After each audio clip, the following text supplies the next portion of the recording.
উচ্চ মাধ্যমিকের শিক্ষার্থী বন্ধুরা, আশা করি তোমরা সবাই ভালো আছো। আমার ইউটিউব চ্যানেল এমকে একাডেমি এডুকেশন পয়েন্টে তোমাদের স্বাগত জানাই।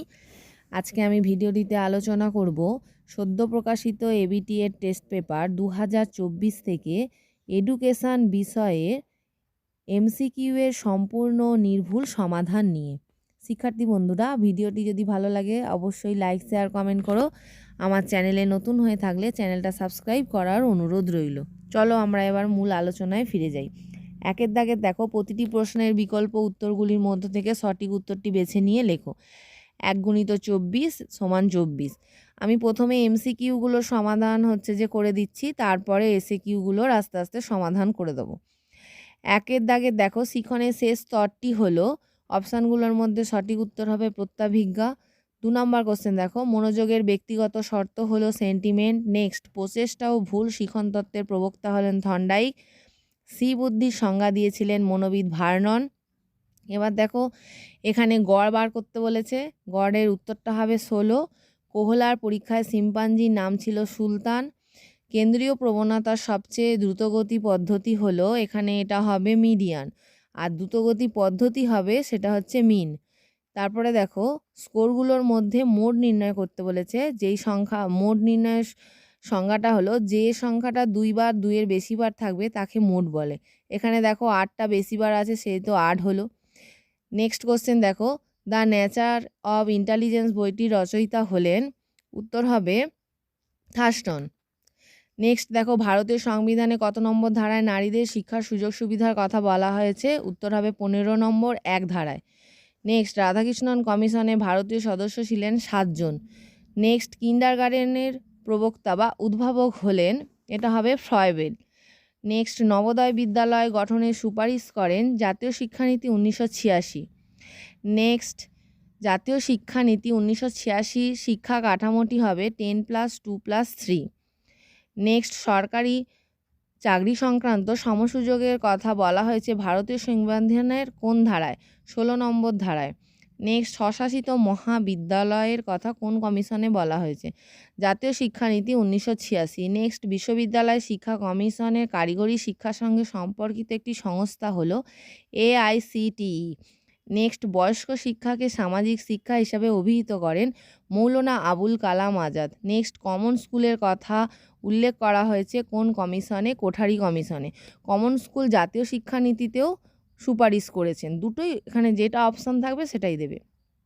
নেক্সট, মেন্টাল ম্যাপ ব্যবহার করা হয় শিক্ষার জন্য কোন শিক্ষাদের জন্য? শিক্ষার্থীদের জন্য, দৃষ্টিহীনদের জন্য। তারপরে দেখো, ভারতে প্রতিবন্ধী দিবস পালিত হয় 15ই মার্চ। নেক্সট, ডাকার সম্মেলন 2000 সালে ডাকার অনুষ্ঠিত সম্মেলনের বিষয় ছিল সকলের জন্য শিক্ষা। নেক্সট, কম্পিউটারের সাইজ স্মৃতি হলো রম। একটি মাল্টিমিডিয়ার উদাহরণ হচ্ছে দূরদর্শন।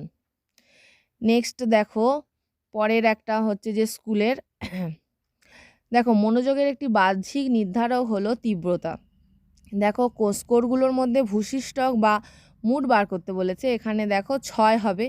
তারপরে নেক্সট, বৃত্তিমূলক ও কারিগরি শিক্ষার সঙ্গে সম্পর্কিত একটি সংস্থা হলো AICTE। নেক্সট, অপারেশন ব্ল্যাকবোর্ড কোন স্তরে শিক্ষার জন্য কর্মসূচি? উত্তর হবে প্রাথমিক। নেক্সট, প্রচেষ্টা ও ভুল শিখন তত্ত্বের প্রবক্তা হলেন থর্নডাইক। জি উপাদানের প্রয়োজন হয় সব কাজে। নেক্সট, নবোদয় বিদ্যালয় গঠনের কথা কোন কমিশনে বলা হয়েছে? উত্তর হবে জাতীয় শিক্ষানীতি 1986। শিক্ষাকে যুগ্ম তালিকাভুক্ত করা হয় সংবিধানের কত নম্বর ধারায়? যে সংশোধনীতে, দেখো 42তম সংশোধনীতে। নেক্সট, অক্টেভ ব্যান্ড নামক যন্ত্রের সাহায্যে কি পরিমাপ করা হয়? বধিরত্ব। নেক্সট, কম্পিউটারের সাইজ স্মৃতি হলো রম। নেক্সট, প্রোগ্রাম অব অ্যাকশন গঠিত হয় 1992 খ্রিস্টাব্দে। নেক্সট, ডেলর কমিশন প্রতিবেদন প্রকাশিত হয় 1996 খ্রিস্টাব্দে। নেক্সট, বিদ্যালয় স্তরে পাঠ্যক্রম রচনা করে NCERT। নেক্সট, গেস্টাল কথাটির অর্থ হলো অবয়ব। আচ্ছা, নেক্সট কেলাসিত বুদ্ধি কথাটির প্রবক্তা হলেন মনোবিদ ভার্নন। আবার দেখো, এখানে মধ্যমান নির্ণয় করতে বলেছে। মধ্যমানের সূত্রটা হলো n+1/2, অর্থাৎ n এখানে কতগুলো সংখ্যা দেওয়া আছে। দেখো 1 2 3 4 5 6 7, অর্থাৎ 7টা সংখ্যার সাথে 1 যোগ করে তাকে 2 দিয়ে ভাগ করতে হবে, তাহলে 8। তাহলে 4 নম্বর সংখ্যাটা 4 বেরিয়েছে, এখানে 4 নম্বর সংখ্যাটা দেখতে হতো, এখানে 4 নম্বর সংখ্যাটা 7 হবে, অপশানে নেই এখানে, সেই জন্য আমি 7টা লিখে দিয়েছি। স্কিনার প্রবর্তিত সক্রিয় অনুবর্তনটি হলো এস টাইপ অনুবর্তন। তারপরে দেখো কম্পিউটারের অস্থায়ী প্রাথমিক স্মৃতিকেন্দ্র হলো র্যাম। শিখনের শেষ স্তরটি হলো প্রত্যাভিজ্ঞা। বিশ্ববিদ্যালয় কমিশন কত সালে গঠিত হয়? 1948 খ্রিস্টাব্দে। নেক্সট, কোনটি কেন্দ্রীয় প্রবণতার পরিমাপ নয়? পরিসংখ্যা বহুভুজ। নেক্সট, পরিসংখ্যানে সামেশান চিহ্নটি দ্বারা কি বোঝানো হয়? যোগফলকে। মানসিক ক্ষমতা সংক্রান্ত দ্বি-উপাদান তত্ত্বের প্রবক্তা হলেন স্পিয়ারম্যান। নেক্সট, গ্যাগনের মতে শিখনের শেষ স্তরটি হলো সমস্যা সমাধানের শিখন। দেখো পরের, শিখনের তৃতীয় স্তরটি হলো প্রত্যাভিজ্ঞা। এবিলিটি অফ ম্যান গ্রন্থের লেখক হলেন স্পিয়ারম্যান। তারপর দেখো ভাষাবোধের ক্ষমতাকে থার্স্টন কিসের দ্বারা বুঝিয়েছেন? অর্থাৎ এখানে কোনটা বলছে? ভি, অর্থাৎ ভার্বাল এবিলিটি। তারপরে দেখো টাইম কার্ভের ব্যবহার প্রথম করেন থর্নডাইক। গেস্টাল্ট শব্দের অর্থ হলো অবয়ব। অবয়ব, প্যাটার্ন, সমগ্রতা, এতগুলো হয়। নেক্সট দেখো সক্রিয় অনুবর্তনকে নিয়ন্ত্রণ করে কেন্দ্রীয় স্নায়ুতন্ত্র। তারপরে দেখো এগুলোর মধ্যে ভূশিষ্টক নির্ণয় করতে বলেছে। দেখো এখানে ভূশিষ্টক হবে 8। আচ্ছা, তারপরে দেখো আয়তলেখ আঁকার সময় পরিসংখ্যানগুলি স্থাপন করা হয় শ্রেণী ব্যবধানের নিম্ন সীমায়। নেক্সট, 75% সূত্র অনুযায়ী এক্স এবং ওয়াই অক্ষের দৈর্ঘ্যর অনুপাত হবে 4:3। রাজ্য তালিকাকে বলা হয় লিস্ট 2। নারী শিক্ষা জাতীয় কমিটির নেতৃত্ব ছিলেন দুর্গাবাই দেশমুখ। সংবিধানে 15 নম্বর ধারায় বলা হয়েছে নারীদের সমানাধিকারের কথা। নেক্সট, স্বাধীন ভারতের প্রথম শিক্ষা কমিশনের সদস্য ছিলেন 10 জন, অর্থাৎ স্বাধীন ভারতের প্রথম শিক্ষা কমিশন হচ্ছে বিশ্ববিদ্যালয় শিক্ষা কমিশন। মাধ্যমিক শিক্ষা কমিশনের মতে বিদ্যালয় শিক্ষার কাঠামোটি হবে 5+3+3। নেক্সট, বিদ্যালয় গুচ্ছের কথা সুপারিশ করা হয়েছে ভারতীয় শিক্ষা কমিশন। আচ্ছা, বিদ্যালয় গুচ্ছ অর্থাৎ স্কুল গুচ্ছ। জাতীয় শিক্ষানীতি প্রকাশিত হয় 1986 খ্রিস্টাব্দের 21 এপ্রিল। নেক্সট হচ্ছে নবোদয় বিদ্যালয়ে মেয়েদের জন্য আসন সংরক্ষণের সুপারিশ রয়েছে 1/3। কত খ্রিস্টাব্দে জাতীয় শিক্ষানীতি চাকরির ক্ষেত্রে ডিগ্রিকে বিচ্ছিন্ন করার কথা বলা হয়েছে? 1986 খ্রিস্টাব্দে। মনোবিদ লোয়েনফেলের মতে দৃষ্টিহীনদের কয়টি ভাগে ভাগ করা হয়েছে? আচ্ছা, এখানে দিতে ভুলে গেছি, এটা হবে 4টি। সর্বশিক্ষা অভিযানে শিশুদের শিক্ষার বয়স কত বছর? 6 থেকে 14 বছর। ডিপিইপির পুরো কথাটি হলো district primary education programme. Next, Delors commission সংগঠিত হয়েছে ইউনেস্কো। 2000 খ্রিস্টাব্দে ঢাকার অনুষ্ঠিত আন্তর্জাতিক সম্মেলনের বিষয় হলো সকলের জন্য শিক্ষা। কম্পিউটারের স্থায়ী স্মৃতিকেন্দ্র হলো রম। নেক্সট দেখো থর্নডাইকের মতে উদ্দীপক প্রতিক্রিয়ার নির্ভুল সংযোগী হলো শিখন।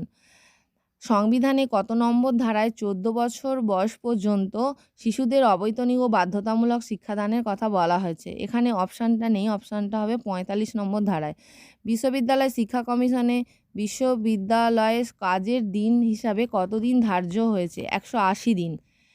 নেক্সট দেখো দ্য এডুকেশন গ্রন্থটির রচয়িতা হলেন মহাত্মা গান্ধী। বিদ্যালয় স্তরে পাঠ্যক্রম রচনা করে থাকেন এনসিইআরটি।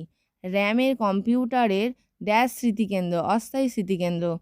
তারপরে দেখো স্কোরগুলোর মধ্যে গড় মান করতে হবে 9, অর্থাৎ সমস্ত স্কোরগুলোকে যোগ করে যতগুলো আছে তত দিয়ে ভাগ করতে হবে। তারা 1, 2, 3, 4, 5, 6, 7 দিয়ে ভাগ করতে হবে। তারপরে দেখো ডেলর কমিশনের প্রতিবেদনের শিরোনাম কী ছিল? Learning the treasure within. কম্পিউটারের সহযোগী শিখন হলো CAL। অনগ্রসর ও সংখ্যালঘুদের অবস্থা পর্যালোচনার জন্য বিপি মণ্ডল কমিশন কবে গঠিত হয়? উত্তর হবে 1978 খ্রিস্টাব্দে, অর্থাৎ 1978 খ্রিস্টাব্দে 1979 খ্রিস্টাব্দ পর্যন্ত হয়েছিল। আচ্ছা, তারপর দেখো কোঠারি কমিশনের কটি টাস্কফোর্সের কথা বলা হয়েছে? 12টি। জাতীয় শিক্ষানীতি 1986-তে ড্যাশ স্কুল ব্যবস্থা গড়ে তোলার প্রস্তাব দেওয়া হয়? উত্তর হবে পেজ সেটিং, অর্থাৎ পেজ সেটিংটা হচ্ছে নবোদয় বিদ্যালয়। নেক্সট দেখো, নিচের কোনটি থর্নডাইকের শিখন কৌশলের অপ্রধান সূত্র হিসাবে পরিচিত? উত্তরটা হবে উপমানের সূত্র। নেক্সট হচ্ছে গ্যাগনের মত অনুযায়ী শিখন কয় প্রকার? শিখন হচ্ছে 8 প্রকার। টাইম কার্ভ হলো এক ধরনের লেখচিত্র। নেক্সট হচ্ছে জাতীয় বয়স্ক শিক্ষা কর্মসূচি কার্যকারী হয় 1978 খ্রিস্টাব্দে। নেক্সট পেশনার প্রথম পর্যায় কোনটি? সিয়েটা অর্থাৎ চাহিদা। বা নেক্সট ভারতে প্রতিবন্ধী দিবস হিসাবে পালন করা হয় 15ই মার্চ। নেক্সট সিআরসি ব্যবহার করার সুপারিশ করেন মুদালিয়র কমিশন। নেক্সট শিখনের মূল উপাদান কয়টি? 5টি। অর্থাৎ মূল উপাদানগুলো কোনটা? প্রেষণা, মনোযোগ, আগ্রহ, চাহিদা, ক্ষমতা। দেখো নেক্সট, নবোদয় বিদ্যালয়ে ভর্তি করা হয় 6ষ্ঠ শ্রেণীতে। আচ্ছা, বুদ্ধির দ্বিউপাদান তত্ত্ব প্রকাশিত হয় 1904 খ্রিস্টাব্দে। নেক্সট, শিক্ষা প্রযুক্তিবিদ্যা হলো 5টি এর সমন্বিত রূপ। নেক্সট, মূক ও বধির শিশুদের পাঠ্যক্রমের অন্তর্গত একটি বিষয় হলো হস্তশিল্প। তো এই ছিল আমার আলোচনার বিষয়বস্তু। ভিডিওটা ভালো লাগলে অবশ্যই লাইক, শেয়ার, কমেন্ট করো। ধন্যবাদ।